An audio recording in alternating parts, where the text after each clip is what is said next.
Scientific Advertising by Claude Hopkins. Chapter 1, Introduction.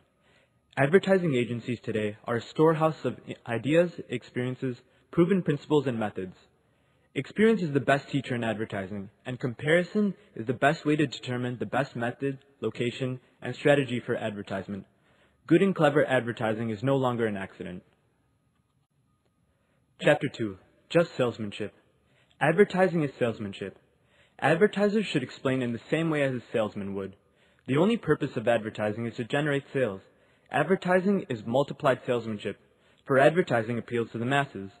A mediocre salesman may affect a small part of your trade, whereas mediocre advertising affects all of your trade. At times, out-of-the-box and unusual ideas do work well in the field of advertising. However, in advertising, ads are only meant for the potential buyers, and hence the ad creator should only think of them and not the masses, as what the ad maker seeks is sales, not applause. No guesswork is the golden rule in advertising. Advertisers study their customers by interviews, giving away samples, etc. Chapter 3, Offer Service. One of the thumb rules is, good service leads to good sales. People who we wish to serve can be termed selfish, and we must only feed their greed and provide services to capitalize on it. Good ads don't ask you to buy products or site advantages. Instead, free samples can be given away to eliminate risk for customers. Chapter 4, Mail Order Advertising. The principles of this advertising method have been gathered after many trials, since it is a scientific and methodical approach.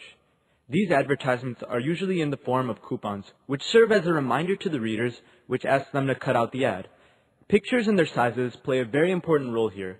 It is always used for the small setups, and place is of prime importance, and ads are to the point. Chapter 5, Headlines. The difference between advertising and personal salesmanship lies largely in personal contact. A salesman might end up wasting his time on prospects who are uninterested. This underlies the importance of headlines, as it can get you to the right person's interest. The entire return from an ad depends on attracting the right sort of readers. The product might have many uses, like fosters beauty, prevents disease, or aids daintiness and cleanliness. We might learn to exact qualities that our readers seek. For this same reason, we employ a vast variety of ads. If we are using 20 magazines, we may use 20 separate ads targeting different attributes because we want to reach a larger crowd. Ads should try to strike a chord with the target audience from a large crowd. For example, a cigar ad needs to have no connection with non-smokers. Chapter 6, Psychology. The competent advertising man must understand psychology because certain effects lead to certain reactions. For example, Americans are extravagant. They like bargains, but not cheapness. Handling this psychology and making them feel that they can afford to eat, have, and wear the best will create effective advertising.